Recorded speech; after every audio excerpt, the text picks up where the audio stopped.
Hawks, welcome back to CHAPPIE TV. We hope you enjoy the episode. Hello, Chaparral. Welcome to our next April episode edition of CHAPPIE TV. Check out these speeches.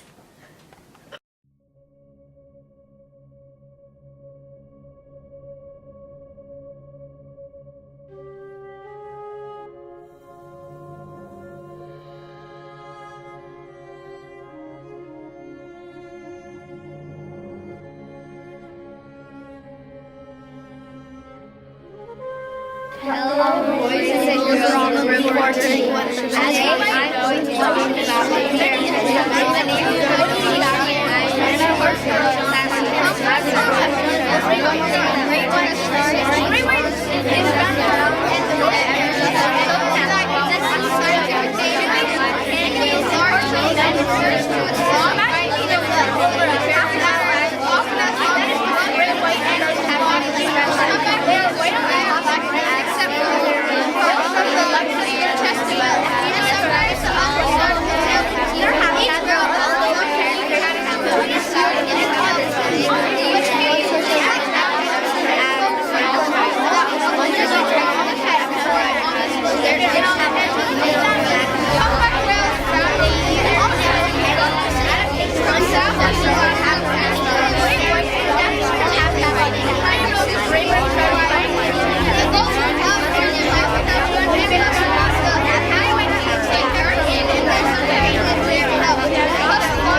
that expand from the whale takes in water bodies. All animals have predators that are natural needs. In the ocean, fish have adapted separate to evade their predators. The humpback whale has many populations of landslide like they don't often congregate and die down. In fact, for the most part, they generally pass the years of 3 or 4. Their heartbeats help them scrape off the algae right off the sea. That's why the catfish is successful as a hunter in the plant. All animals have predators in their natural environment. In the ocean, fish have adapted to successfully evade their predators. The parrotfish have energy efficient and well-working defense. The parrotfish makes a mucus bag from a special organ on their head. This technique is very useful at night time. Scientists believe that the mucus bag is almost 1.5 tons. Masks the parrotfish scent from predators such as the moray eel, the lemon shark, and many live other young, eels. with And these pregnancies are some usually lasting adaptations about that help a the year. parrotfish Adult escape from females predators whales in its give habitat. adult female whales Did give you know that birth the about parrotfish once literally every have 2 or to 3 eat? years. Did you know Each that the baby humphead whale needs about parrotfish uses strange 100 bony pounds of heads to milk ram per into coral day to break pieces live. off of into Did you know bite-sized chunks? migration is Did a you part know of that this? humphead parrotfish can grow up to Migration is 1.3 part of meters almost every and weigh sea over creature's 50 life, but kilograms, this is making them especially the true largest for the species humpback of whale. parrotfish in This the is world. one species that migrates further than almost any other. Humpbacks migrate about 16,000 miles in an average season. They migrate according to their 2 annual seasons. Seasons are differentiated according to their food and mating rituals. Feeding is usually in the summer months and mating is usually in the winter months. And I'm giving credit to the websites Marine Mammal Center and Animal Times, National Geographic, Enchanted Learning, also known as ELE, and your research. And thank you for listening to my speech.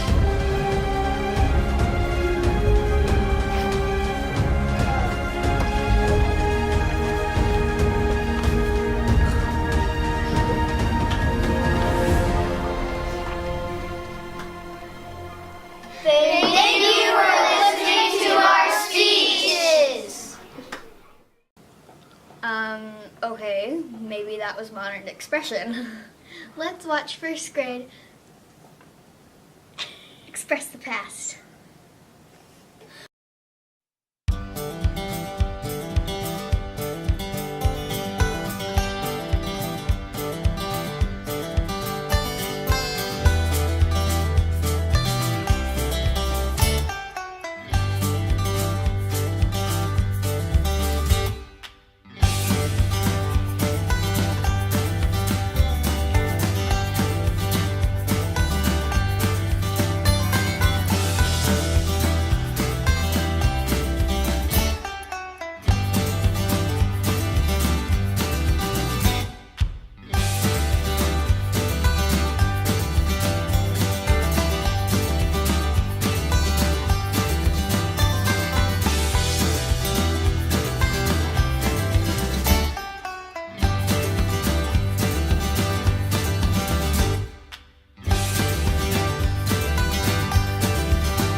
That looked like a great experience. Check out this next experience.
Wow, Mr. Voorhees, we had no idea you were such a great swimmer. You looked nice and calm, just like the people in our next segment.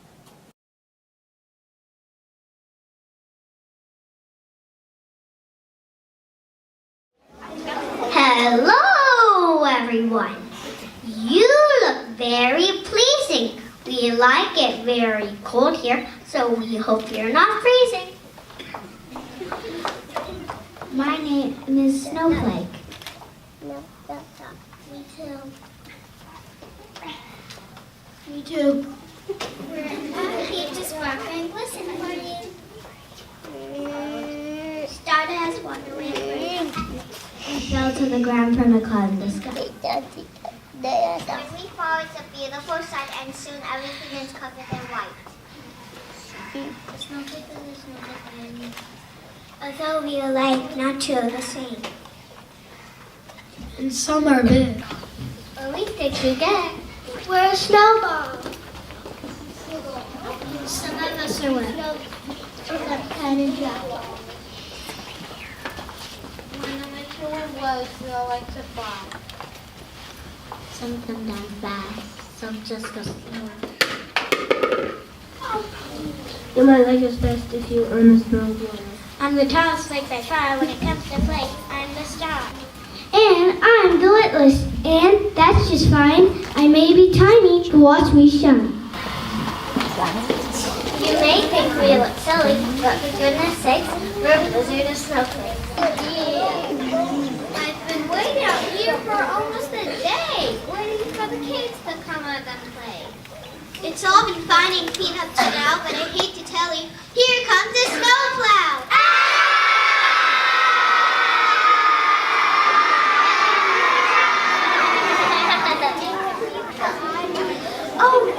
Oh boy, just look at this mess. That snowfall has splattered mud on my dress. Look at me, I'm covered in dirt. I have dirt on my shirt and dirt on my skirt. You know what it means when snow mixes with dirt. I knew this would happen. Here comes the snurf. Take a little snow, add a little dirt, and what you get is what we call snurf. Now out on the streets you got plenty of dirt, and shovel and snow makes plenty of hurt. The mess is bad. Don't get mad. Show some respect for your friend called Snurf. Yeah, try to connect with your friend called Snurf. We like it all mushy down under our knees. We like it with slush, and we like it with sleeves. Yo, bring on the mud and bring on the crud and bring in the Snurf to make our mess look sweet. That bring in the snurf to make our mess complete.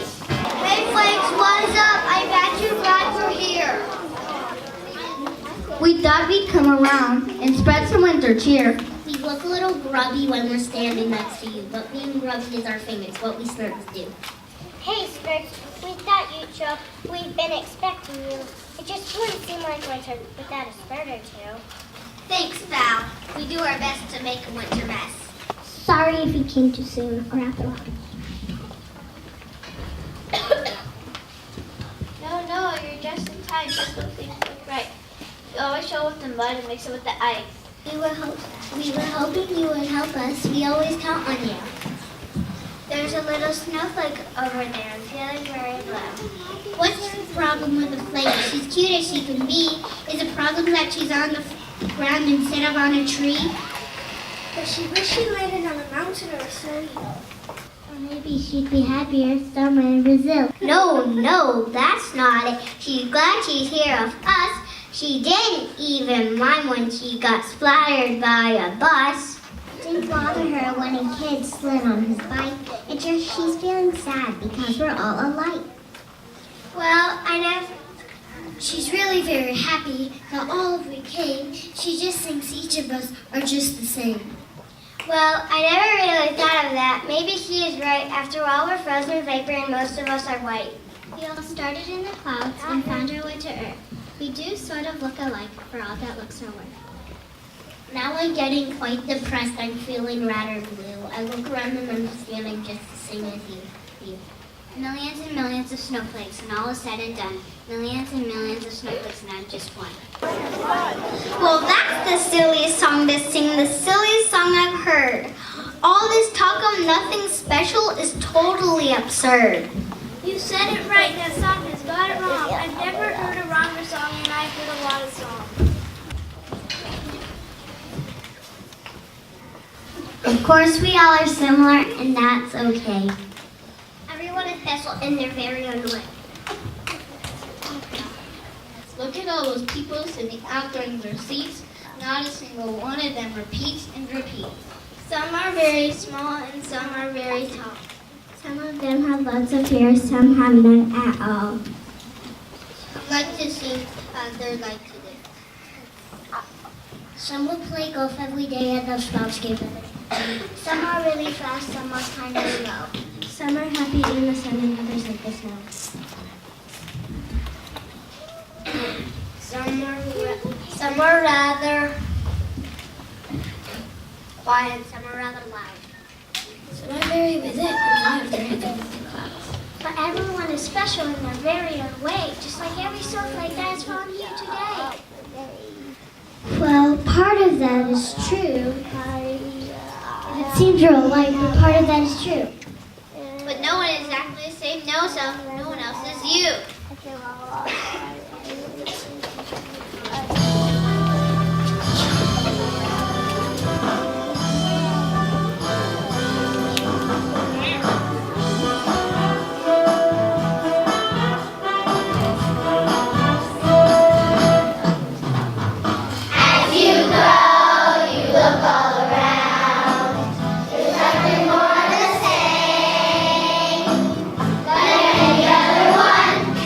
Another one.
better. Thank you, Snurts. Thank you all. Whenever I need cheering up, I'll give a Snurt a call.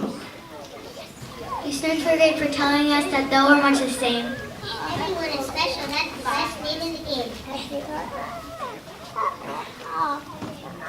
Now don't get too sentimental. Enough of all this flash. If it gets any warmer, I'm going to turn into flash. We're happy that we're all alike, but different in the end. Let's celebrate this winter appreciating all our friends. We hope you were happy with this little concert. Remember, you're as special as a snowflake.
Thank you all so much for being part of our presentation. Let's give them one more round of applause because they did an amazing job.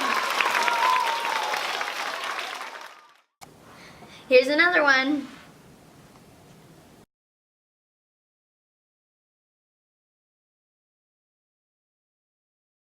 Once upon a medieval time, in a land far away, unless, of course, you are in England, then it's not so far away at all. There lives a mighty king who had a son by the name of Arthur, that he did not want. He gave that son away to his mystical advisor, Merlin, and his apprentice. That's us. We in turn gave the king's son to serve the good knight Sir Hector as his lowly page. And then squire. Sir Hector and Arthur lived in a place crowded with the most rowdy, bawdy, unruly, untidy, yet mighty medieval men. Okay, we get it! You all know the legend of King Arthur. If not, let us tell you. Oh, Merlin, let us tell it. You'll go on for days. Well, I guess that would be all right. It was the day of the big joust. All the knights were gathered in the roped off area with their armor, horses, and weapons. And attended by the young squire. Squires are young men that hope one day to be knights themselves. Squires are young men who do everything for the knights, including getting them ready for the joust. Remember, Arthur was a squire for Sir Hector. Every everybody was gathered for the biggest joust of the year. The World Series of all jousts, the Stanley Cup, The Super Bowl. The Olympics of the jousting world. Enough already. Let's have a song. Enough already. Stop. Now, where were we? Oh yes, it was Squire's job to serve his knight. So what happens when the knight forgets his most important weapon? The squire has to get it! Sir Hector forgot his sword at home. Not good for a knight who was on deck at the joust. So, Arthur takes off as fast as his squirry legs will take him. He runs through the streets of town and past the castle moat, past the church and several fine dining establishments. By the time he reached the town square, he realized he was only halfway home. He knows he will never make it all the way home, get Sir Hector's sword, and then get back to the joust and have Sir Hector to participate. Now this is where we have to mind you of the legend of King Arthur. You recall from your lessons that when the king, Arthur's father, died, there was no heir to the throne. That'll teach him to give his son away. So the royal court had a sword placed in a stone in the town square. The legend says that whoever can pull the sword out of the stone will be the rightful heir to the throne. They'll become king. I just said that. It is in front of the sword-stabbed stone that Squire Arthur finds himself as he's racing home to achieve Sir Hector's sword. What you probably don't recall from this famous legend is that only a few steps away from that stone was another rock. And standing behind that stone is something even more beautiful and enticing than the former king's sword. And that's what caught Arthur's attention. 2 stones, each with something interesting protruding from it. I only have time to choose one to get back to the joust. Well, this one is most certainly a sword and seems the logical choice. But this one is much more colorful and seems full of many fantastic possibilities. I'm taking this one. Does this sound at all familiar to you? Well, watch what happens next. My lord, I'm finding the best instrument I can find. Isn't it? What is this? I don't know. What is it? Beautiful? What can it do? It's the strange tube that's sticking out of the stone in the town square. Everyone knows that whomever pulls it out is rightful heir to the throne. I thought that was the sword. That it worked for both.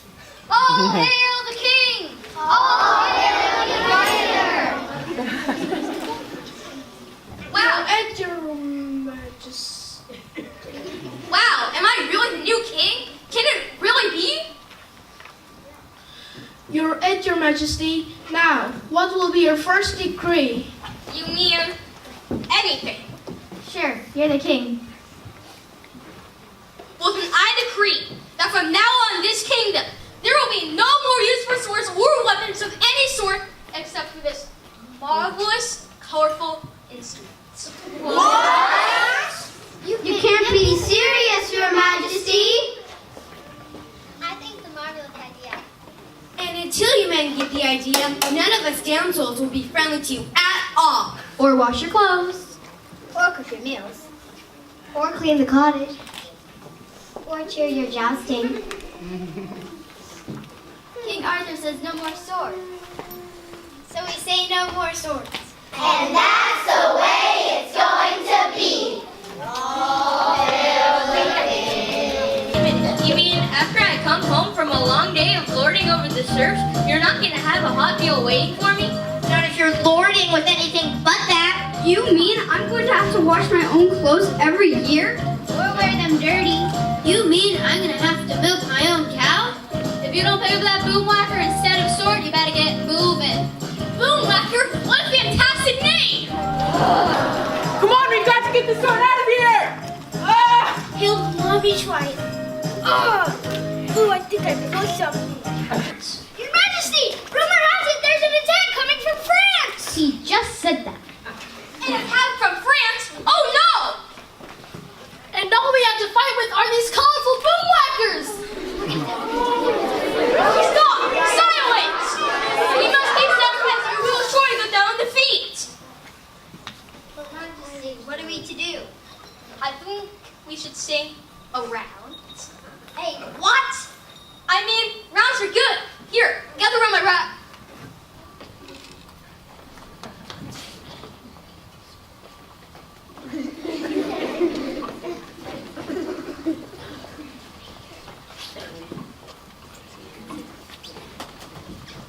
Gather around my round table and I'll show you what I mean. Hey, Your Majesty, we're doing our best, but we still don't know what to do with these things. I know. We'll call them the smartest advisors. We'll know. They'll know what to do. We naturally thought he was referring to us. But as we stepped forward, we heard... Yes, call in the court jesters. They always know what to do. If we can get past their silly jokes and ridiculous songs. The jesters are my favorite. They'll for sure know what to do for us. Look, I see one now. A fool on the hill. Not just one, but a whole cast of them. The smartest dudes inside the court. They're cute and kind of cool. They're always called as last resort, 'cause they did well in school. Your Majesty, we hear you have a problem. Yes, my friend. I've made the decision that we'll be a peace-loving nation. That we will turn our swords into boom whackers and work side by side with our neighbors' friendship. And we damsels are backing him up by not being nice to the men until they go along with the king. And that's the way it's going to be. The French are coming! The French are coming! The French are coming! The French are coming!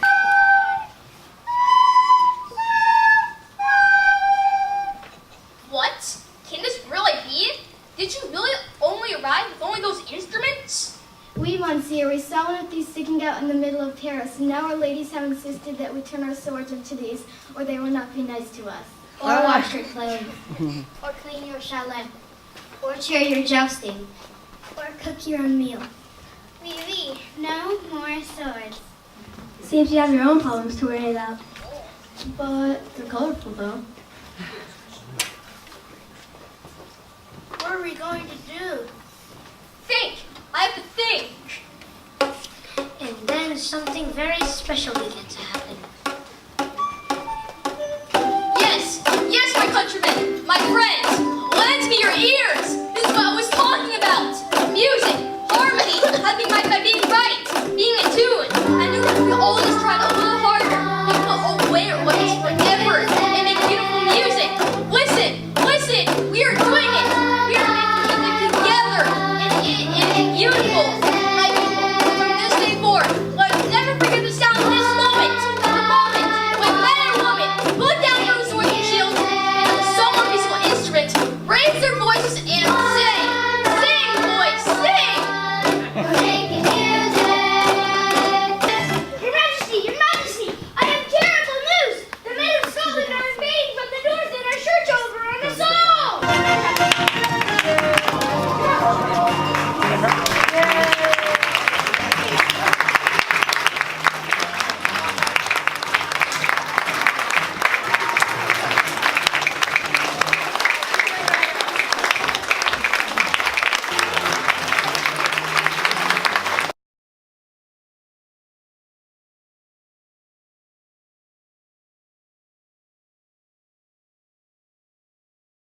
That wraps up April Hawks. See you next time. Avida Zane. What does that mean? Wow, what a great episode. Remember, Hawks, always fly high. Bye.